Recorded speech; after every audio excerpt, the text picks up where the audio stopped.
النهارده ضيفتي واحدة متعودة هي اللي دايمًا تسأل أسئلة كل الناس. إحساسي إن أنا أحطها النهارده معايا في الكرسي ده وأسألها الأسئلة اللي أنا عايزة أسألها لها بقى لي أكتر من سنة، مش قادرة أوصف لكم أنا excited ومبسوطة إزاي للحلقة دي.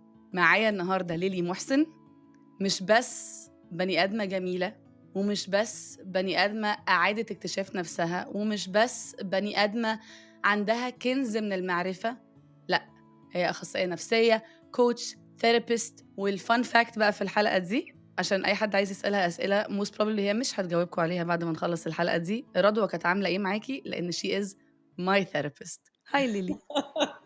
هاي يا رضوى، هتخليني اعيط من مبدئيا كده. اصل انا عشت الجيرني قوي، فانا يعني بجد متاثره. This is it's happening, it's lovely and I'm so proud of you. أنتِ عِشتِ الموضوع كلّه من أوّله، وعِشتِ كل حلم وكل فكرة وكل لا، لا، لا، لا، لأ، هو أنا هاقدر أعمل ده، لا، لا، لا، لا، لأ، لسه مش وقتي، لا، لا، لا، لأ، طَب أبدأ منين؟ سؤال من الأسئلة اللي بتبقى الناس نِفْسها تعرفها من الtherapist بتاعها، أنت رأيك إيه فيّا؟ طَب جاوبني السؤال. حاجة من الحاجات اللي كنت دايمًا أقولها في الsessions مع ليلي، أيوه يعني أعمل ده والّا ده؟ الإجابة بقى كانت بتبقى إيه؟ أنتِ هتكتشفي، انتي أنتِ هتعرفي. أيوه، قولي لي، يعني ما لو أنتِ عندِك الإجابة ما تريّحيني، ما أقدرش أقولها لِك. أنتِ هتكتشفيها. بصي فكره ان الثيرابيست دي عارفه كل حاجه، دي فكره خاطئه جدا. انت مش جايه إمم، لي علشان انا اجاوب لك، انا مش، احنا ايكوالز. انا مش المفروض ان انا ابقى عارفه حاجه واقول لك تعملي ايه. انا لو بقول لك تعملي ايه ابقى انا ثيرابيست مش كويسه. بالعكس، إمم، انا عايزاكي انت تطلعي الانسر جواكي، بيطلع لما بتتكلمي وتكتشفي وتفنطي كده كل افكارك. انا this is all I help you، ان انا ماشيه جنبك بوريكي حاجات مش واخده بالك منها، بخليكي تسالي اسئله ما سالتيهاش لنفسك قبل كده. يعني انت جربتي بقى الثيرابي وعرفتي انه مش ان انت جايه تاخدي مني ادفايس، انت جايه ان انا اساعدك في الهيلينج جيرني بتاعتك، امشي معاكي فيها. and من احلى الهيلينج جيرنيز اللي عدت عليا يا جماعه رضوى موسى كانت والله انت عارفه ان انا اتاثرت جدا لما احنا انا قعدت شويه عندي withdrawal symptoms متاثره ان انا محتاجاكي في حياتي. لا إيه بجد ده؟ it لأ، ده was أنا اللي متأثّرة دلوقتي. لأ، طَب ممكن نحكي الحتّة دي، أنا ما عنديش على فكرة مشكلة خالص، بالعكس أنا حاسة إن الحلقة بتاعة النهارده دي كمان يعني هتنوّر شوية أهمية الtherapy ونكسر الstigma شوية، لإن إحنا برضه بقى لنا كذا سَنة خلّي بالِك الawareness أو الوعي بالصحة النفسية زاد أوي الفترة اللي فاتت، كلمات كتيرة أوي بقينا بنسمعها في النُص كده على الإيه، الpeace والhealing والمش عارفة مين، والناس بقت يعني كإنها إيه منقسمة 2، ناس مقتنعة إن الtherapy ده حياة أو موت، وناس لسه لحد النهارده بتتريق therapist إيه، اقعد معايا وأنا هاجيب لك من الآخر، خبرة الحياة عندي ما كنتِ يعني محتاجة تروحي 10 sessions كنت قُلتها لِك أنا في نُص ساعة عادي، إيه المشكلة؟ ليه لحد النهارده الناس ما عندهاش الوعي والإدراك؟ هل عشان إحنا مش فاهمين إيه هو الtherapy؟ هل إحنا خايفين منّه؟ هل الفكرة نفسها بتاعة الشغل اللي أنا محتاجة أحُطّه في الtherapy ده حاجة بتخوّف الناس؟ ليه؟ بصي، الرأي انا مش شايفه ان الرأيين يحترموا. يعني فكره انه كل الناس محتاجه ثيرابي، لا، بس كل الناس تقدر تستفيد من الثيرابي طبعا. إمم، لكن بصي، انت بصراحه لو انت مثلا واحده مخطوبه مثلا، اوكي، ورايحه بتقولي لصاحبتك انا خطيبي عمل كذا وكذا وضايقني، بذمتك ردها هيبقى ايه؟ أكيد هتاخد صفّي وتقول لي هو إزاي اه، يعمل كده مثلًا. ايوه بالظبط، سيبيه خلاص، ما آه، اللي جابه يجاب غير، صح؟ طب ما هو صح، ساعات ساعات مش هو ده اللي انت عايز تسمعيه خالص. يعني على قد ما احنا بنقدر نتكلم براحتنا مع اصحابنا او اهلنا او كده، ساعات علشان هم عارفيننا قوي او واخدين صفنا قوي، او ساعات بيبقوا واخدين الصف العكس عشان عارف ان انت عناديه او يعني because they know you، بيديكي حاجه مش لازم تكوني هي دي اللي انت محتاجاها او اللي انت عايز تسمعيها. فكره النو جادجمنت دي هي اساس الثيرابي. احساس انه الايجو اتشال، احساس ان انا في سيف بليس، احساس ان انا اقدر اتكلم على اي حاجه، الشخص اللي قدامي ده هيفهمني، هيساعدني افكر بطريقه يعني نيو بيرسبكتيف. فهي ده اساس الثيرابي. يعني مصطفى حسني كان بيتكلم على حاجه بجد شرحها بطريقة جميلة، إن أنتِ ممكن تبقى علاقاتِك كتير مثلًا فيها مشاكل، كل اللي أنتِ محتاجاه في حياتِك هي حاجة اسمها العلاقة الشفافة، علاقة واحدة بس تبقى healthy، تبقى ما فيهاش أحكام، ما فيهاش إن أنا خايفة أقول حاجة علشان اللي قدامي ده هيبُص لي إزاي. لو عندِك العلاقة دي ممكن مش لازم تبقى مع therapist، يعني ما هو على فكرة لو عندِك صاحبة أو لو عندِك حد من أهلِك بيدّيكِ نفس الإحساس ده، يبقى أنتِ مش محتاجة therapy، أنتِ محتاجة بس إحساس إن أنا أبقى متشافة بنفسي وحد متقبّلني زي ما أنا. ده إمم. أساس الmental health كُلّه، أنا من وجهة نظري يعني. في بقى tools بتتعلميها، في حاجات يعني مثلًا عملوا زي survey إن الtherapy إيه اللي بيخلّيه ينجح. أكتر حاجة 40% من اللي بيخلّي الtherapy تنجح هي الحاجة اللي بتعمليها برّه الtherapeutic office. يعني أنتِ دلوقتي اتكلمنا في حاجة، رُحتِ بقى طبّقتيها، هو ده اللي هينجحها، ما طبّقتيهاش هتفضلي زي ما أنتِ بنتكلم بنعيد ونزيد في نفس الكلام. ف40% من الtherapy اللي أنتِ بتتعلميه الawareness اللي بييجي لِك وتروحي تطبّقيه برّه في علاقاتِك، في حياتِك، أوكي؟ 30% هي علاقتِك بالtherapist. لو أنتِ حاسة إنِّك في كلام خايفة تقوليه لي أو حاسة إن أنا مثلًا I will judge you أو حاسة إن أنا مثلًا هازعل أو حاسة يعني ما فيش chemistry، ما فيش connection، يبقى إحنا ما بنعملش حاجة برضه نفس، فاهمة؟ يعني already 70% مالوش دعوة بأنا الtools بتاعتي أو الدراسة بتاعتي خالص. فالtherapy الناس بيتهيأ لي يمكن في مصر أو يعني مش عارفة، يعني بيتهيأ لي بدأوا يفهموه شوية، بس في ناس كتيرة مش فاهمة الtherapy ويحترم رأيهم، مش كل الناس ready، مش كل الناس هي دي دخلتهم. في ناس بتحب مثلًا الهوميوباثي، في ناس بتحب الmeditation، في ناس بتحب القراية، في ناس بتحب إن هي تبعبع كده وتطلّع اللي جواها. It's okay، مش لازم الناس كلها تبقى بتعمل نفس الحاجة، لأ we're different. على الجزئية اللي أنتِ قُلتيها دي جزئية مهمة أوي، في ناس بتحب تبعبع وتفضفض وتتكلم فقط، بس مش مستعدين إن أنتِ لمّا تقولي لهم طب حلو أنا سمعتك ينفع أقول لك وجهة نظري أو رأيي، مش مستعدين بقى إن هم ياخدوا الكلام اللي أنتِ بتقوليه ده ويقولوا إيه، إيه ده! طب أنا فعلًا ممكن أغيّر ده، أو أنا فعلًا ممكن أعمل ده مختلف، لأ هو أنا عايزة أفضل كده زي ما أنا بس الدنيا حواليّا هي اللي تتغيّر. يعني أنا حاجة من المفاتيح الرهيبة اللي فرقت معايا، هو أولًا حاجتين من اللي أنتِ قُلتيه، إن أنا جيت في فترة كده حسّيت إيه، أنا كل أسبوع بنقعد therapy، therapy، therapy، أنا محتاجة أشوف رضوى من غير الtherapy شوية، محتاجة أبعد بقى وأطبّق شوية الحاجات اللي أنا اتعلمتها دي وأشوف أنا هاعمل إيه في الدنيا من غير ما ليلي ماسكة إيزي كل أسبوع، فاكرة الفترة صح، دي؟ صح، فاكرة طبعًا.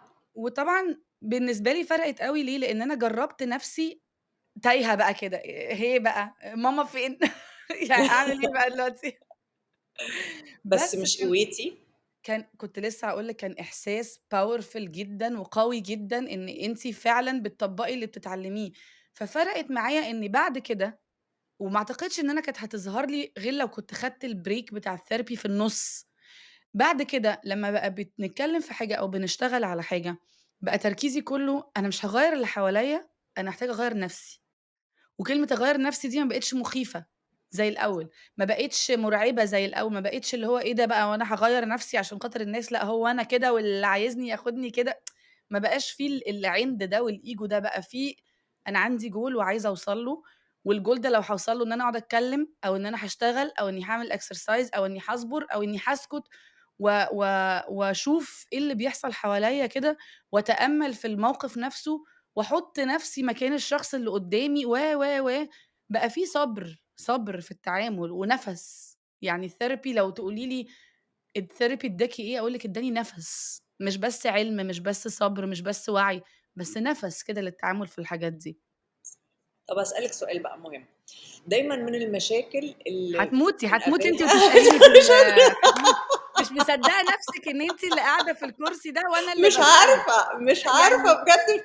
طب النهارده خلاص. فترتي لو سمحتِ، أيوه أنتِ الtherapist بتاعتي وكل حاجة، من فضلِك دي فرصتي، شكرًا، اتفضلي اسألي السؤال. لأ، بس دي حاجة مفيدة. أكتر المشاكل اللي أنا شخصيًا باقابلها لمّا مثلًا يبقى في partners وحد واحد بس اللي جاي therapy، فالشخص ده بيتعلم حاجات جديدة وبيبُص بمنظور جديدة، بيتعلم tools جديدة، يرجع بقى مثلًا ترجعي لجوزِك، ترجعي لبنتِك، ترجعي لكده ومش هم مش عارفين اللي أنتِ عارفاه، فبيحصل إيه، بتشوفي نفسِك شوية أو مثلًا بتبقي frustrated أكتر، يعني بالعكس الtherapy تخلّيكِ تبقي متضايقة أكتر من الأول، إنِّك أنتِ عرفتِ حاجات وأنتم إحنا ليه مش بنطبّقها؟ فأنتِ تعاملتِ بقى مع الموضوع ده إزاي؟ احكي لنا. أولًا كنت صريحة جدًا معاه، إمم، في فترة معيّنة ما كانش ينفع إن أنا أخبّي فيها أنا وصلت لإيه في الtherapy. حلو، فحتى لو كان في الأول باتكلّم في إن أنا باروح therapy وهو مش فاهم أو ماشي خلاص أوكي لو ده بيريّحِك وده مش تاعبِك تمام، بس كان بيبقى في الحتّة اللي هي من تحت لتحت الresentment كده، اللي هو أنا يعني مش فاهم أنتِ بتعملي إيه، بس طالما أنتِ مبسوطة أوكي، بس يعني مش عليّا. بس الconversation وده رأيي الشخصي في أي حاجة، في أي علاقة ناجحة عمومًا وبالذات مع يعني في المتجوّزين، وبالذات لمّا يبقوا متجوّزين بقى لهم سنين ومشاكل الحياة عمّالة مش عايزة أقول تزيد، هي بتتغيّر، يعني هي ما فيش مشاكل بتُقف أو بتخلص أو بتزيد، هي بتتغيّر، فإحنا بنبقى constantly حاسين إن إحنا على طول في حاجة شغّالين عليها، على طول في حاجة شغّالين عليها. أنا الصراحة اللي اشتغل معايا أوي هو إن أنا أكون مع تامر صريحة، وإن أنا ما اخبّيش الtherapy ده، بالعكس أنا بقيت باتكلّم معاه في أنا كانت رضوى كانت هتموت وتقول كذا، بس مسكت نَفْسي عشان عرفت إن ده مش هيوصّلني للمش عارفة إيه، دخّلته معايا في المناقشة، أشركته معايا في النجاحات الصغيرة والانتصارات الصغيرة اللي كنت باعملها في الوقت ده. بالعكس اليوم اللي أنا وأنتِ وصلنا فيه إن إحنا كده إحنا وصلنا للgoal اللي بقى لنا سَنة شغالين عليه، أنا كنت حاسة إن أنا كإن دي كنت باتخرّج، فأول ما دخل بجد أنا كنت حاسة إن أنتِ بتدّيني graduation certificate كده شهادة تخرُّج، فلمّا جه اتكلمت معاه وحكيت له، وقُلت له: "أنا سعيدة أوي، أنا مبسوطة أوي إن أنا وصلت للمرحلة دي، أنا اشتغلت كتير أوي إن أنا أكون موجودة هنا النهارده." أظن لو أولًا طبعًا أنا باتكلم من وجهة نظري أنا، الله أعلم في partners ممكن يبقوا متفهمين، ممكن يبقى في partners بيقللوا من حجم الموقف، رأيي الشخصي طبعًا لو قادرة إن أنا أشركه معايا في المرحلة إن هو يبقى فاهم أنا ماشية في إيه ومقدّر من غير ما يبقى جزء منها، هو مش دوره ولا أنا مطالبة إن أنا أحكي له تفاصيل كتير، ده حاجة رائعة، بس لو مش قادرة والpartner بتاعي مش عايز يروح therapy وأنا اللي عمّالة أتطوّر في الtherapy، يبقى أنا لازم أبدأ أقعد مع نفسي كده وأقول هو أنا ليه رايحة الtherapy؟ هو أنا رايحة الtherapy عشاني والّا عشانه؟ هو أنا صح، متعصبة منه عشان هو ما بيتغيّرش مع إن أنا باتغيّر؟ ما هو لو أنتِ متعصبة منه يبقى أنتِ لسه ما بتتغيّريش. بالضبط، يبقى أنتِ لسه مُصِرّة إن هو يا يبقى زيِّك يا إحنا مش حلوين، وفي نفس الوقت أنتِ مش قابلة إن هو يقول لِك أنتِ كمان تبقي زيي أو ما نبقاش حلوين، فطالما إحنا بقينا واضحين إن أنا وأنت مختلفين، ومش معنى كده إن في حد فينا صح وحد فينا غلط، إحنا different إحنا مختلفين، أنا حاسة هو ده اللي بيوصّل للسلام النفسي، هو ده اللي بيوصّل لنجاح الtherapy whether إحنا الاتنين بنروح أو واحد فينا بس اللي بيروح.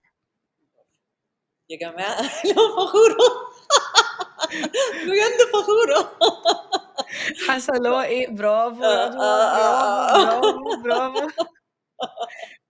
طب ليلي عندي بقى سؤال interesting أوي، إمم، إحنا كده اتكلمنا ليه العلاج النفسي أو الtherapy عمومًا مهم وإزاي نطبّقه أو ليه ناس كتيرة أوي مش فاهماه، وصعب أوي إن إحنا نلخّصها في دقيقتين أو 3 دي محتاجة بقى sessions إن إحنا نقعد نتكلم إيه هو الtherapy ونطبّقه إزاي وكل الكلام ده كله. أنتِ كده ليلي محسن بقت therapist ليه؟ ليه؟ سؤال حلو ليه؟ بُصّي والله هو الموضوع جِه بالصدفة البحتة، أنا ما كنتش دراستي في الجامعة ولا psychology ولا أي حاجة كده، أنا كنت photographer، كانت دراستي photography ولمّا خلّصت اتخرّجت اشتغلت في مجلة وبعدين فتحت استوديو وكانت أحلى حاجة في حياتي كلّها الphotography وباعمل بقى photoshoots mom and daughter ومش عارف إيه حاجة cute جدًا. تحفة. وبعدين جالي مشكلة في عيني، فاتمنعت من إضاءات الإستوديو، فطبعًا اتدمرت بقى وخلاص وانتهى الcareer بتاعي وحاجات كده، وفي نفس الوقت ده معاه اتطلّقت، فI moved أنا والولاد، وأنتِ عارفة أكيد مش هنضحك على بعض، الطلاق أكتر حاجة بيتأثّر فيها هُم الولاد، هُم اللي بيدفعوا التمن غالي، فأنا كنت خايفة جدًا من الموضوع ده، يعني أنا ولادي كانوا صغيّرين، وبعدين أنا عندي ابني autistic ف يعني مش ده أنتِ مش أنتِ مش أنتِ رصيتِ لي 3 حاجات حصلت في نفس الوقت يعني أنتِ مرّة واحدة كاريرِك وقف واتطلّقتِ ومعاكِ آه، ولدين أو ولد وبنت أيوه، وابنِك autistic. آه. فأنتِ أنتِ عملتِ ف أنتِ قفلتِ الباب آه. عليكِ وطفيتِ النور آه. وخلاص كده؟ لعلمِك شوية، مش هاضحك عليكِ شوية، يعني جِم شهرين 3 كده، هو دلوقتي إيه اللي هيحصل دلوقتي؟ عارفة حاسة إنه الload كبير، طليقي كان في بلد تانية، فأنا بجد single parent بمعنى الكلمة. إمم، فعارفة مش عارفة أعمل إيه، فأول حاجة فكّرت فيها إنه أنا مش عارفة أتعامل بالذات مع بنتي، عندها أبوها مش موجود سافر، طلاق، أخ special needs، بيت جديد، كنت خايفة أوي على تأثير كل ده عليها، فبدأت خدت course إنه على الdivorce and how to deal with kids وقت الdivorce، علشان بس أعرف أتعامل معاهم، لإنه ياسين ابني مش text book الautistic محتاج يعني طريقة تعامل مختلفة، فبدأت أدرس، عجبتني الفكرة، شوية، شوية دخلت لقيت إنه إيه ده في بحر من المعلومات ما حدش عارف عنه حاجة، وكل تفكيري إنه هو ليه الناس ما حدش بيقول لنا الكلام ده؟ يعني ليه في معلومات مخبيينها عنا؟ إمم. وعندي واحدة صاحبتي كانت شايفة فيّا الtalent ده بصراحة، وهي اللي شجعتني بقى زق، ادرسي، أنتِ عندِك الtalent، أنتِ عندِك إنِّك بتعرفي تسمعي، بتعرفي تريّحي الناس. كنت فاكرة إن هي بتجاملني شوية، بس لمّا بدأت أدرس ويعني خدت بقى سنين، دخلت في psychotherapy ودرست coaching، درست Islamic psychology، درست NLP، درست يعني حاجات كتير، وبدأت بقى أشتغل، حسيت إنه ياه! ال الtwist of fate دي يعني هي دي كانت سبحان الله بجد، حاسة إن ربنا حطّني في المكان اللي أنا اتولدت إن أنا أبقى جواه. I love my job وI love what I'm doing، وحاسة بجد بتأثيره، وكل حد باقعد معاه، قعدت مع مئات الناس، كل حد اتعلمت منه حاجة وغيّر فيّا حاجة. شُفت ولادي الحمد لله بجد، الدراسة اللي أنا درستها فرقت في تعاملي معاهم، ما بقيتش بقى عارفة في حاجة اسمها single parent guilt، إنِّك غصبٍ عنِّك بتعوّضي أو بتدلّعي، لأ، يعني الدراسة ساعدتني إن أنا على قد ما أقدر إن أنا أعوّضهم وأعيشهم حياة healthy ف فعشان كده. كان عندِك كام سَنة لمّا ده حصل؟ 30، يعني من 16 سَنة، 30 15 إحنا سَنة. برضه كنا يعني لسه صغيّرين على فكرة، 30 ده اللي هو آه، يعني أصل الناس متخيّلة إن أنا لمّا أوصل أو الوهْم بتاعنا وإحنا عندنا عشرينات إن أنا في التلاتينات هابقى أنا خلاص كده في الtop career وعملت أبدًا، الفلوس وسافرت أبدًا. يعني أنتِ بتبقي عندِك 40 سَنة ولسه مش عارفة أجاوب أنتِ عايزة تبقي إيه لمّا تكبري، اللي هو عادي أنا ممكن آه. أغيّر الcareer دلوقتي. بالضبط. لأ عارفة بجد اللقطة دي كانت بجد نقطة ومن أول السطر، هنعمل كل حاجة من الأول وجديد، وأبدأ أدرس من الأول وجديد، وكل اللي فات ده خلاص هنقفل باب ونبدأ باب تاني. لأ، ف وباب مختلف تمامًا، أنتِ آه، ماشية من حتّة creative وكاميرات وإضاءات واستوديوهات وvibe وenergy مختلفة، غير إن آه، أنا دلوقتي بقيت قاعدة في أوضة ويعني اسمحي لي طبعًا إن أنا أسألِك السؤال ده، بس أنا قاعدة سامعة ناس عمّالة تشتكي طول النهار، أنتِ كtherapist مطلوب منِّك إن أنتِ تبقي قاعدة وموجودة بالطاقة بتاعتِك، لا اللي أنتِ مرّيتِ بيه في يومِك ييجي معاكِ، ولا اللي هُم بيحكوه لِك تاخديه معاكِ وتأثّري. هل جالِك أيام حسّيتِ أنا إيه اللي أنا باعمله في نفسي ده، إيه الشغلانة دي، أنا إيه اللي أنا جايباه لنفسي ده؟ طبعًا كتير، مش هاضحك عليكِ كتير. بس إحنا بنتعلم حاجة في الpsychotherapy اسمها bouncing off، يعني إن أنا لازم أقعد أفكّر نفسي أنا جزء من الحل، أنا جزء من عارفة اللي هو بتعيدي وتزيدي ما ينفعش، يعني أنتِ بتعدلي ما بين الempathy وبتعدلي ما بين إنِّك أنتِ لازم تبقي جزء من الحل، فأنا قعدت شهور أول لمّا بدأت حاطة إيدي هنا عشان remind myself إنه إيه don't take it personally، أنا ممكن الناس اللي أنا بدأت معاهم يفتكروا اللحظات دي إن أنا أبقى قاعدة في الtherapy وعاملة كده، حاجة غريبة جدًا، بس علشان أكني بافكّر نفسي إنه ما تدخّليش الإحساس ده جوّه قلبِك، خلّيكِ إيه، يعني على الحياد شوية، بس يعني دي حاجة أنا عمري ما قُلتها لحد هاقولها لِك دلوقتي، لأ بصراحة طبعًا في sessions أنا كنت باخلّصها أقفل الباب وأقعد أعيّط، أعيّط، وفاكرة كويس أوي الassistant باقول لها: "ممكن تدّيني بس 5 دقايق أقفل ما بين الsessions." أقعد أعيّط، أعيّط، أعيّط من كتر أمّا أنا غصبٍ عني، ما أنا بشر، يعني في قصص إمم، صعبة، أعيّط، إمم. أعيّط وبعدين كده اتفضلي اللي بعده يعني أكيد باتأثّر، وأكيد لمّا باخلّص مع ناس بييجوا على بالي وبابقى يعني أنتِ كتير بتيجي على بالي، يا ترى عاملة إيه؟ يعني ما هو الناس دي جزء من حياتي دلوقتي. هي طبعًا أنا مش قادرة أتخيّل كمية القصص اللي أنتِ ممكن تكوني بتسمعيها، بس أنا هاريّحِك وأطمّنِك على طفلة من أطفالِك، بس أنا كرضوى بييجي لي فقرة بابقى حاسة إن أنا أيوه أعمل إيه بقى، أعمل إيه؟ ومن غير يعني فعلًا I'm not even joking أنا ممكن كنت في الأول أقعد أقول إيه، لو كلّمت ليلي يا ترى ليلي هتقول لي إيه؟ بابقى عايزة أسمع صوت ليلي اللي هو بالنسبة لي صوت العقل، صوت الbalance، صوت كل حاجة. وبعدين بقى شوية، شوية اللي هو إيه، هو أنا هافضل بقى كل ما أبقى عايزة حاجة أقعد بقى أدوّر على صوت ليلي الimaginary صوت ليلي اللي في حياتي، طب ما تشوفي صوتِك أنتِ النهارده لو رُحتِ وقعدتِ واتكلمتِ في therapy إيه اللي غالبًا هيتقال لِك؟ هتحسي بإيه في الآخر؟ الدروس المستفادة اللي في الtherapy دي بقت بتbounce في مُخّي كتير، أكدب عليكِ لو أقول لِك إن لأ، هو الموضوع ده مش بالسهولة إن أنا أستحضر الدروس على طول في ثانية، بنحتاج إن إحنا نعمل session وأنا شخصيًا مثل لحاجة زي كده، إن أنا جيت في النُص وقُلت لِك محتاجة touch up session محتاجة آه. حاجات session في فرق ما بين إن إحنا في الtherapy علشان بنشتغل على حاجة علشان عايزين نبقى أحسن، كلّنا عايزين نبقى أحسن، عايزين نبقى أحسن من تعب، عايزين نبقى أحسن من وجع، عايزين نبقى أحسن من تجربة، عايزين نبقى أحسن عشان في حاجة إحنا عايزين نوصل لها في حياتنا، بس إحنا مش عارفين إيه اللي شاددنا لورا whatever الreason أو السبب بتاع أي واحد فينا، بس في الآخر الtherapy بقت بالنسبة لنا حاجة كده إيه، tool زي كتاب كده عايزة أفتحه أقراه أفتكر حاجة، أو صديق زي ما أنتِ قُلتِ لذيذ أكلمه فيدّيني إحساس معيّن، فما أعتقدش إن هو بيُقف، بس هو بقى يعني مدى احتياجه والconsistency بتاعته بتختلف. بُصّي، أنا يعني ما أعرفش، ليّا رأي مختلف شوية إنه موضوع إن أنا بقى لي بقى 3 سنين in therapy و5 سنين in therapy، يعني ما أعتقدش إن المفروض إن الtherapy تبقى سنين. يعني أنتِ إيه اللي ما اتعلمتيهوش في أول سنة هتتعلميه في خامس سنة، فاهمة؟ جزء كبير منه أنتِ بقى ناوية تعملي إيه، the work that you have to do. أنتِ ب بت بتسألي الأسئلة، بتتعرفي على نفسِك، بترجعي بقى بحاجات أنتِ كنتِ في حاجات كتيرة حصلت في حياتنا وجعتنا مثلًا that we're blocking out، مش عايزين حتى نgo there. فأنتِ جزء من الtherapy إنِّك بتخلّي الbody والmind يرتبطوا ببعض، يحصل connection إنِّك you feel your feelings اسمها كده. أيوه، لإن إحنا معظم الحاجات اللي بتتعبنا هو إن إحنا ما حسّيناش الإحساس، إحنا علشان مش عايزة أحس، عشان من كتر ما أنا بابقى عارفة إن هو إحساس مُتعب في أي مرحلة في حياتي وأنا صغيرة وأنا كبيرة، ما باحسّوش. فأنتِ you cannot heal what you don't feel. أنتِ متعوّرة مثلًا ومش عارفة إنِّك متعوّرة وعمّالة تنزفي، لازم تحسّي بالوجع، ربنا حَط الpain رحمة علشان نبُص للحاجة اللي محتاجة تتصلّح أو الحاجة اللي محتاجة تتعالج، فاهمة؟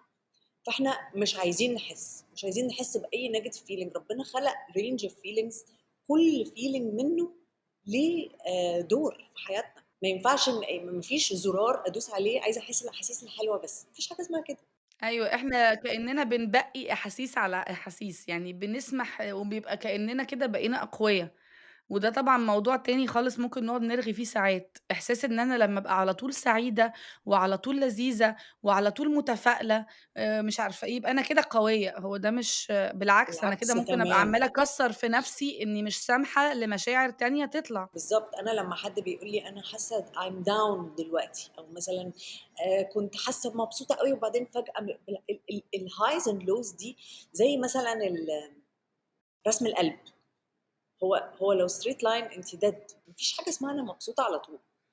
ممكن في حاجة اسمها إن أنا راضية، بس مبسوطة على طول ده حد بقى on drugs بقى ده موضوع تاني، بس يعني الups and downs دي إحنا محتاجينها ومحتاجين وحتى اللي نعرف on drugs نتعامل معاها. حتى اللي on drugs دول ما بيبقوش مبسوطين على طول، يعني أنا بالضبط. كنت بيبقى في حالة من التنميل، أنا مش حاسس، أنا موقّف الأحاسيس كلّها عشان أنا مركّز يعني إحنا لو اتكلّمنا على المخدرات بمعنى المخدرات، اللي بياخد مخدر ده بياخده عشان هو عايز يوصل لإحساس واحد بس، الإحساس بتاع المخدر ده، فهو حرفيًا بيوقّف أحاسيس كلّها، فهو ده برضه مش ده هو بيعملها بوعي وبإدراك إن أنا هاخد ده عشان عايزة أحس ده ومش عايزة أحس كل دول.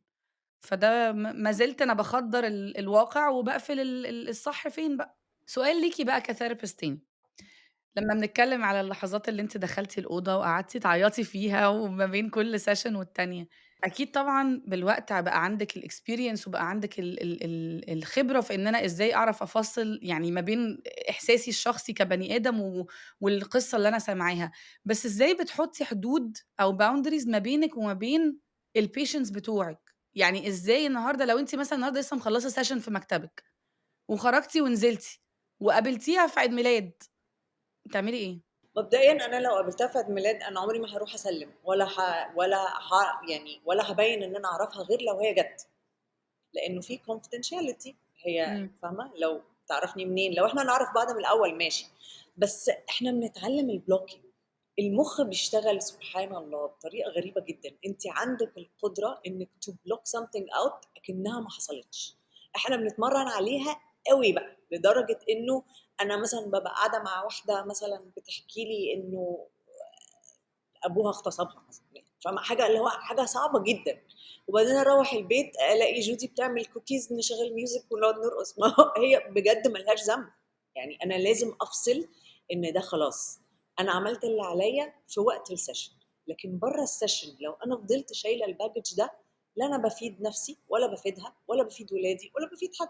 ودي نقطة مهمة أوي أنتِ بتتكلمي فيها برضه على فكرة مش بس كطبيعة شغلِك أنتِ كtherapist بس إحنا ساعات كتيرة أوي بنبقى يومنا مرهق برّه، فبنجيبه معانا البيت وبنبدأ بقى نتنرفز على الولاد، أنا شخصيًا يعني I'm guilty بحاجة زي كده، إن طب ممكن ممكن يا ماما نعمل مش عارفة يومي كان طويل جدًا وصعب جدًا وبقى مش قادرة خالص.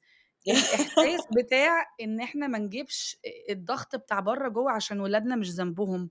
أنا اتعلمت منِّك يا ليلي حاجة وI would love إن أنتِ to touch on it كده، موضوع الABC parenting model. الABC parenting model ده مع اختلافه تمامًا عن واقعنا اللي إحنا فيه، بس هو relatable أوي. ليه؟ لإن بقى بيسهّل لي حاجات كتير، إن أنا في يوم وهاخلّيكِ أنتِ اللي تشرحيه، أنتِ اللي تشرحي لي إيه هو الABC parenting model، بس أنا بقى بالنسبة لي بقى باطبّقه بسهولة جدًا ليه؟ إن بالذات في الأيام اللي أنا تعبانة ومش قادرة أفكّر وخلصانة، ما باقعدش بقى أقعد أفكّر، هو باروح للmodel ده ويالّا بينا، ها A والّا B والّا C؟ اشرحي لنا بقى برافو. اشرحي لنا إيه ده بقى بالنسبة لي to go اللي هو أنا بقى بالنسبة لي ساعات اللي هو إيه، أنا نِفْسي أكون موجودة معاك وسامعاكِ وأنتِ بتطلبي منّي الطلبات وبتحكي لي يومِك وبتطلبي منّي حاجاتي، بس أنا إكلينيكيًا مُخّي وقف خلاص الساعة 22:00 وأنا مش شايفة، بس أنا محتاجة أكون معاكِ وأنتِ مش ذنبِك أي حاجة، وفي وضعي أنا I can يعني حاسة أوي باللي أنتِ بتقوليه كمان بالذات لمّا بتتكلمي على بنتِك وعشان ابنِك كان عنده موضوع ظروفه الصحية، لإن أنا في نفس الوضع مع اختلاف الوضع، إن أنا كنت طول عمري حاسة إن أنا مذنبة ومش عاملة اللي عليَّ مع بنتي، فبقيت على طول في أي وقت هي تيجي تتكلم معايا فيه أو عايزة تحكي لي أي حاجة عينيا ليكِ، أوقّف الدنيا كلّها علشانِك، مع إن أنا باموت مش قادرة، وطاقتي كلّها رايحة مع أخوها، بس هي ذنبها إيه؟ الABC parenting model على كِبَر بقى لمّا بدأوا يكبروا وبدأت المجادلات تزيد والنقاشات تزيد وكل الكلام ده كلّه، بقى بالنسبة لي حاجة لذيذة جدًا، اللي هو تعالوا اتفضلوا خلّصت حلو A والّا B والّا C ها بقى احكي لنا بقى إيه هو بُصّي، الABC parenting model وإزاي الناس ممكن تطبّقه؟ بُصّي، قبل أمّا أقول لِك الABC لإن الABC ده ليه دعوة بطريقة التعامل في usually بتبقى في المشاكل أو الجدال أو كده، اللي إحنا بنقوله إن أنتِ مثلًا لمّا تبقي drained وتبقي راجعة يوم طويل وغصبٍ عنِّك بتطلّعيه في الولاد دي قصة تانية، يعني أنا مثلًا ساعات بابقى راجعة من sessions صعبة أو كده، أهم حاجة إن إحنا نبقى صُرحا honest مع ولادنا، أنا بارجع أقول لبنتي أنا مثلًا I had a rough day فيا إما أنا طلباتي دلوقتي إيه، يا إما تسيبيني لوحدي شوية لحد أمّا أفُك، هاخُش مثلًا آخُد دُش سُخن هاطلع كويسة، يا إما باتكلّم أفضفض معاها، أقول لها أنا حاسة إن أنا خدت الموضوع personally وهي بتسمعني يعني بصراحة هي فيها الحتّة دي.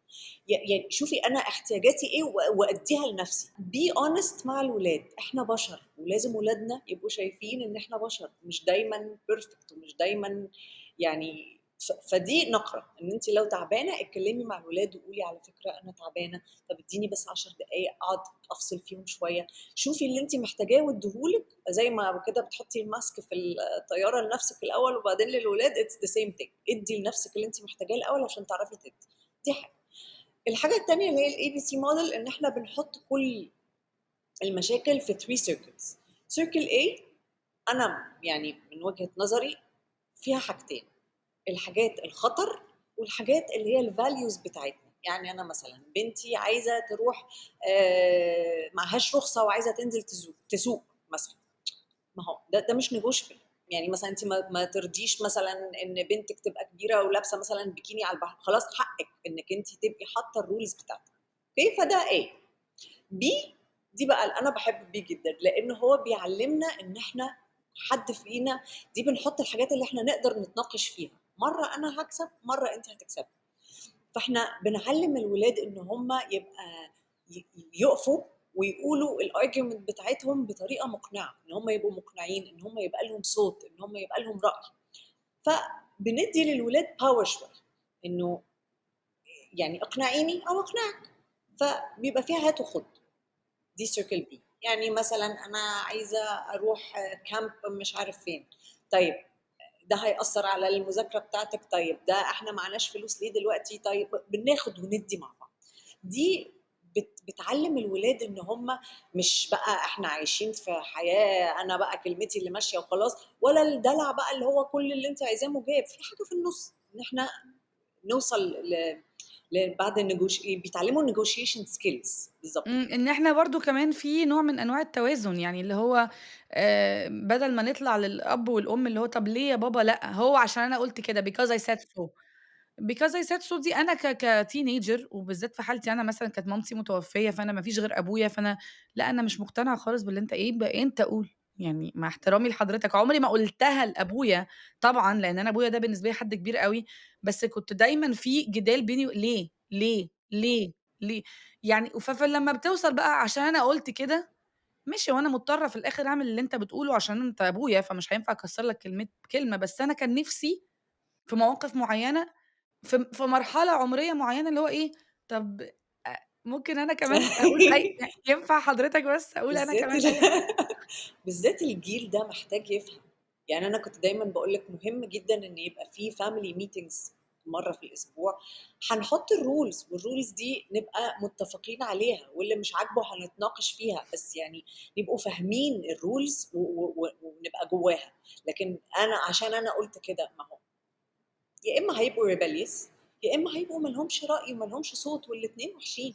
أو فده B متدلّعين، أو أو متعوّدين أوي متدلعين. إن أنا أي حاجة هاطلبها هاخدها، فمجرّد ما أزِن سِنّة أو أطلب من ماما مش هتتكسّر لي طلب، صح. فهاكبر هابقى الزوج اللي مرات الابن بتدعي على أمه عشانه اللي هو إيه ربنا يسامحِك على اللي أنتِ جبتيه، أو هابقى السِت اللي مش عاجبني أي حاجة وشايفة إن أنا I'm entitled فهي المشكلة إن هي بتبقى ما بتُقفش عند سِن ولادنا، هي بتكمّل معاهم، إحنا بنبني شخصيات. صح. والcircle B إن إحنا بناخد وبندّي، دي بتخلّيهم realistic التوقعات بتاعتهم من الحياة، مش إن كل حاجة مباحة أو إن كل حاجة لأ. يعني ساعات الsocial skills بتاعتهم والnegotiation skills بتاعتهم بتساعدهم إن هم ياخدوا اللي هم عايزينه. وبعدين في circle C اللي هي بقى ما تهمش حد، اللي هي يعني هالبس أحمر والّا أخضر، براحتها. يعني في حاجات من حقهم إن هم يقرروا فيها ما دام ما دخلتش في حاجة تأثّر عليهم أو تأثّر على العيلة أو تأثّر على الfinancial يعني اللي هي ما لهاش تأثير جامد، يبقى هم بقى حُرّين. عايز آكل ده بدل ده، عايز أروح في دي بدل دي، عايز يعني لازم يبقى لهم رأي وeffect في حياتهم لوحدهم برضه. فدي circle C قراراتهم هم، أنتِ ما تتدخّليش فيها خالص. بس دي مهمة أوي إن الأهالي كمان يعرفوها ويتقبّلوها، يعني وأنتِ بتحكي كده أنا already مُخّي راح لكذا character في حياتي وأنتِ بتقولي أحمر والّا أخضر، ألبس أحمر والّا أخضر، لأ يعني في ناس هتقول لك إيه، ذوقه وِحِش أوي ما تلبسيهوش، ما تخرجيش معايا باللي أنتِ لابساه ده. فأنا مثلًا بالنسبة لي إيه، ما تلبس اللي تلبسه والّا تعمل اللي تعمله، ماشي هو مش ذوقي، طالما أنا في rules معيّنة زي ما تقولي كده كvalues مش عريان، مش عارفة إيه، ذوقه بقى غريب، لونه غريب، قماشته غريبة، مرحلة هي حُرة فيها أو هو حُر فيها، بس بيبقى إحنا برضه كأهالي عندنا مشكلة الcontrol دي، اللي هو بس أنت إيه اللي أنت لابسه ده، إيه اللي بتاكله ده، إيه اللي تعمله ده؟ بُصّي، لازم تفتكري حاجة، لو عملتِ control على circle C أنتِ كده بتقفلي creativity وبتقفلي الimagination عند الولاد for life. خلاص كده. الimagination أهم حاجة في الشخصية، لإن هي دي فكرة إنِّك عندِك القدرة على الابتكار، هي دي اللي هتفيدِك مدى حياتِك. فأنا لو ما اتعودتش إن أنا أفكّر لنفسي وأجرّب وأغلط وأبُص على صوري وأقول إيه اللي أنا كنت لابساه ده وأطوّر من نفسي، لو أنا ماشية على هي مش هينفع إن هي تبقى أنتِ تاني، بنتِك شخص مستقل. إحنا اللي إحنا بنعمله إن إحنا اللي إحنا عارفينه وعايزينه هم يعملوه تاني. ما it doesn't work that way. هل أنتِ في حياتِك تفتكري النهارده وأنتِ صغيرة كده الcircle C بتاعتِك كLily وهي بتكبر، حاسة إن حاجة فيها اتقفلت وما سمحتلكيش إن أنتِ تبقي حاجة لمّا تكبري، والّا حاسة بالعكس إن circle C دي كانت غنية أوي وجميلة أوي وأنا باكبر، فسمحت لي إن أنا أكون Lily محسن دلوقتي؟ بُصّي بصراحة يعني أنا دايمًا أقول لمامتي إنه طَب إزاي كنتِ عارفة موضوع الABC ده من غير أمّا تتعلميه؟ يعني إحنا 4 أخوات، لو شُفتينا إحنا بجد الناس بتستغرب إن إحنا أخوات من كتر أمّا إحنا different. يعني ما اتفرضش علينا حاجة، أنا كنت باحب الرقص وكنت باحب الcostumes وباحب الغُنى والألوان والمش عارف إيه، كانت مامتي سايباني جدًا أخلّص البادجت بتاعتي كلّها في شوية ألوان وشوية مش عارف إيه. أختي بتحب الcooking والbaking راحت جابت لها فُرن مخصوص علشان ده يبقى بتاعها وتتعلم اللي هي عايزاه. أختي الكبيرة بتحب الfashion تخلّص كل البادجت بتاعتها على المجلات والshopping وما كانتش بتقول حاجة، كل واحد يروح يشتري اللي هو عايزه ويلبس اللي هو عايزه، طبعًا with rules بس يعني ما كانتش أبدًا تقول لنا اعملوا كده أو ما تعملوش كده، كل واحد اتساب للtalents بتاعته، وكل واحد اتساب يعمل اللي هو بيحبه.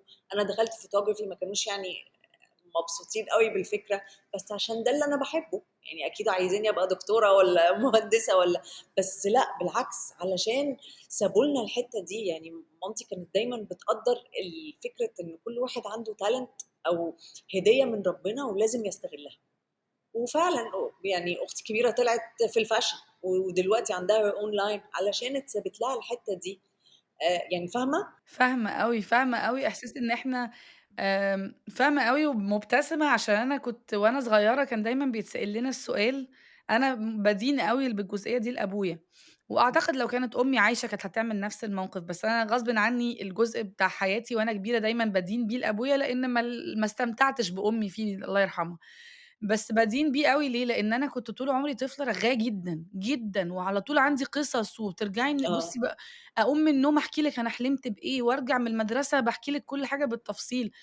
فكان في مجالات معيّنة عائلية ممكن عادي جدًا إن هو يتقال لي كفاية كلام بقى، بطّلي رغي بقى، أو الكلمة اللي إحنا بننسى هي قد إيه قاسية على العيال الصغيّرين أو الأطفال، اسكتي شوية. اسكتي شوية دي لو الشخص أنا كنت بقى عنيدة وبارُد وما يهمنيش ومش عارفة مين، فمش هاقول لِك ما وجعتنيش، ما اتأثّرتش منها، بس خلاص يعني بقيت immune ليها. إمم. أبويا كان بيعمل إيه لمّا كان يقول لي كده، أو لمّا يسألوني أنتِ نِفْسِك تبقي إيه لمّا تكبري؟ ولاد عمتي كلّهم كانوا ما فيش هو by default العيلة كلّها مهندسين أصلًا، فيعني هو أنا أصلًا بالنسبة لهم من مش option. الخوارج.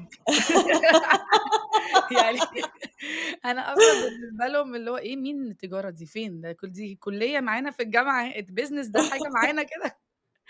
فأنا من الأساس باقول لأ، هو أنا مش بس مش عارفة أنا عايزة أشتغل إيه، أنا عارفة أنا عايزة أبقى إيه. أنا كان بيتسألني وأنا صغيرة أوي أنتِ what do you wanna be when you grow up؟ كان instantly باروح رادة أقول لهم إيه I don't know بس I wanna be something big. وكانت التريقة وده رَد كلّها حلو كانت أوي، ده رَد ورَد حلو أوي. لإن في قدراتي أنا مش بافكّر إن أنا عايزة أبقى فنانة والّا مش عارفة مين، أنا عايزة أبقى مؤثّرة في حاجة في حياتي، فأنتم كل اللي أنتم بتقولوه بالنسبة لي بوكسات، أنتم عايزين تحطّوني في بوكسات وأنا مش عايزة أتحط في box. أبويا كان بالنسبة لي جميل أوي ليه؟ لإني لمّا كنت أزعل وأقول لهم مثلًا أقول له عمّالين يقولوا لي اسكتي، اسكتي، اسكتي، وأنا كل ما أبقى عايزة أحكي لهم حاجة مش عارفة إيه، يقول لي: "اتكلّمي، اوعي تخلّي حد يسكّتِك." بس اعرفي إن أنتِ صوتِك ده أهم حاجة عندِك، استخدمي صوتِك صح، ما تتكلميش والكلمة اللي لسه لحد النهارده في وداني وباقولها لولادي لحد النهارده، ما تتكلميش لهدف الكلام، اتكلمي عشان عندِك حاجة هتقوليها، وهتأثّري على اللي قدّامِك فيها. إيه أكتر صفحة في حياتِك أنتِ فخورة بيها؟ ردّي تقليدي جدًا، ولادي. دي أكتر حاجة أنا فخورة بيها بجد. متهيأ لي ما فيش حد في الدنيا أنتِ هتبقي عايزاه يبقى أحسن منِّك غير ولادِك، صح؟ صح. علشان توصلي إن أنتِ تقولي لي أنا أكتر حاجة فخورة بيها هي ولادي، عشان نِفْسي دايمًا نبقوا أحسن مننا، لازم هيكون في صفحة في حياتِك عملتيها وتغلبتِ عليها أو نجحتِ فيها علشان تقدري تبقي الأم اللي أنتِ بقيتِ لولادِك. فكّري معايا، إيه اللحظة اللي ليلي قعدت بيها مع نفسها وقالت لا، لا، لا، أنا مستحيل أعرف أعمل ده، وبعد كده الأيام عدِّت وبتبُصّي كده وتقولي إيه ده، أنا actually عملتها. إيه هي الصفحة دي، إيه أكتر صفحة؟ حاجة كنت فاكرة إني مش هاعرف أعملها، حاجة ما لهاش دعوة بالولاد ممكن. من وأنا صغيرة حاجة غريبة أوي، من وأنا صغيرة I was I think كنت 11 سنة مثلًا أو حاجة كده، رُحت قُلت لمامتي أنا نِفْسي أبقى سبب في إن حد يسلم. فقالت لي: "يا حبيبتي والله ده أنتِ جميلة، بس يعني أنتِ خدتِ ثواب النية وكده." قالت لي: "أنتِ عايشة في بلد مسلمين، فخلّي التوقعات بتاعتِك واقعية شوية برضه، إنه هنجيب لِك منين حد بس أنتِ خدتِ ثواب النية." فضلت في بالي يا رضوى إن ده حلم من أحلام حياتي، هاحققه إزاي ما أعرفش، بس سبحان الله couple of years ago جالي إيميل من حد زي مؤسسة كده بينشروا الدين. بالذات في دعوة، السجون، دعوة، دعوة. إمم. في السجون في أمريكا. فعملت تمرين 3 شهور عن اللي هي crash course في الدعوة، بيبقى تقريبًا 3 شهور عن الbasics يعني. ده أنتِ كنتِ عايشة في وبدأت أمريكا في الفترة دي؟ لأ، كنت في مصر عادي، ده من كام سنة. أوكي.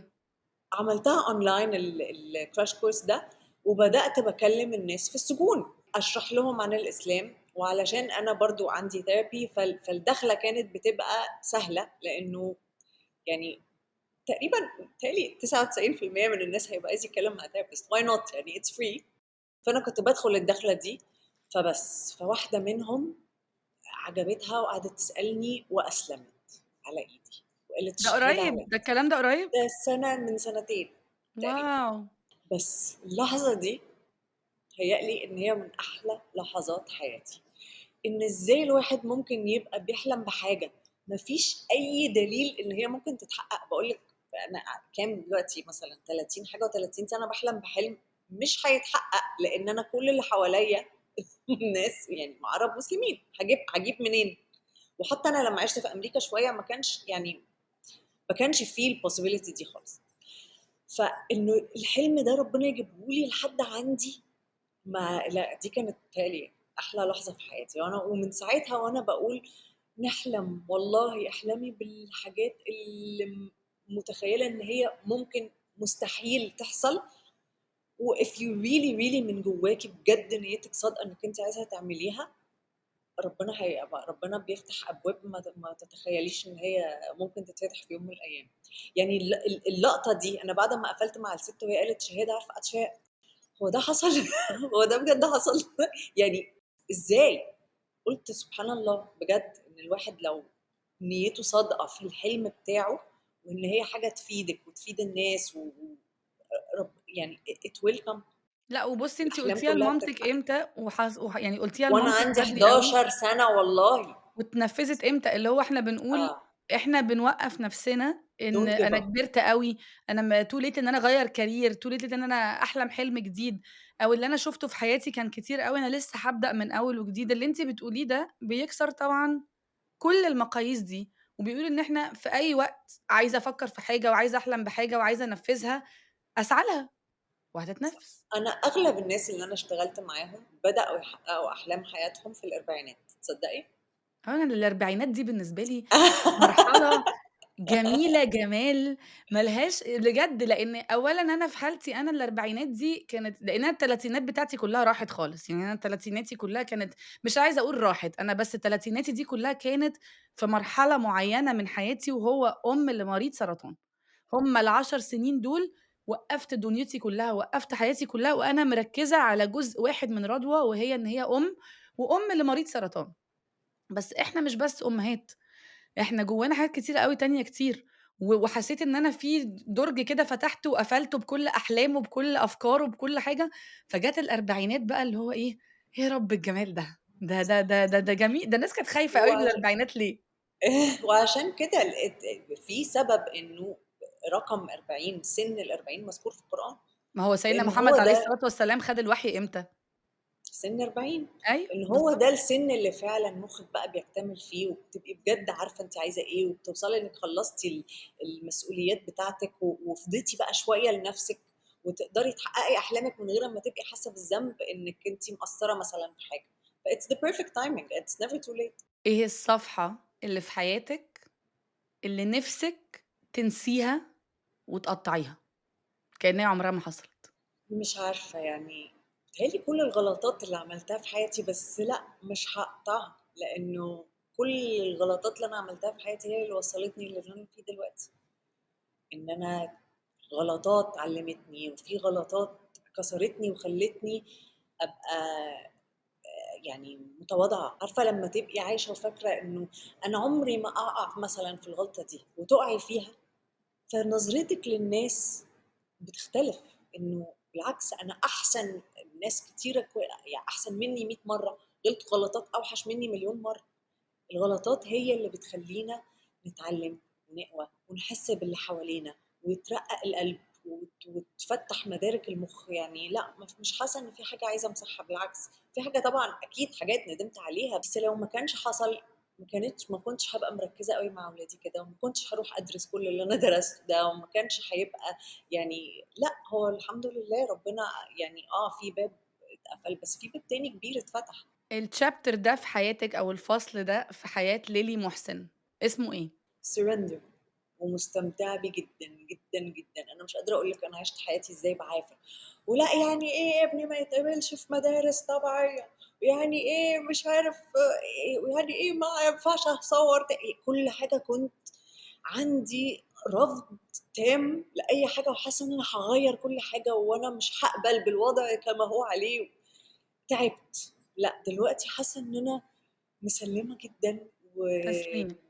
التسليم وفي طعم حلو، إن أنا خلاص كل حاجة بتحصل حتى لو حاجة صعبة أكيد هييجي خير من بعديها، عارفة اللي هو إيه، نظرتي للحياة اتغيّرت، ما أعرفش جات بقى من كتر يمكن المشاكل، من كتر اللي مرّيت بيه، يمكن بعد الدراسة، يمكن بعد أمّا سمعت مشاكل ناس كتير، فحسيت إن أنا ياه! ده أنا في نعمة أوي، يعني ما خلّي بالِك برضه هي وِحشة إنِّك أنتِ بتشيلي مشاكل الناس، بس في نفس الوقت بتقولي سبحان الله ربنا بيدّي كل واحد على لأ، قد طاقته. وبتدّيكِ أنتِ value وبتدّيكِ أنتِ perspective كده إنِّك أو توازن، اللي هو أنا تحمدي مشكلتي ربنا مش بقى، مش بالصعوبة دي يعني بالضبط، كمان. يعني اللي بيحصل في غزة مثلًا مش مخلّينا بتُقفي في الدُش تحمدي ربنا إنِّك عندِك مَيّة سخنة، إنِّك عندِك مَيّة أصلًا، يعني حاجات عرفنا قيمتها من إن إحنا بنشوف مشاكل الناس. نِفْسي ما أقفلش الحلقة دي بطريقة كليشيه ولا والله، أنا. أنا كنت مبسوطة أوي إن أنتِ كنتِ معايا النهارده، بس هو فعلًا أنا I enjoy my time معاكِ جدًا، أنتِ عارفة، أنتِ عندِك يعني حتّة في قلبي كده، واخدة حتّة من قلبي، حبيبتي. حبيبتي.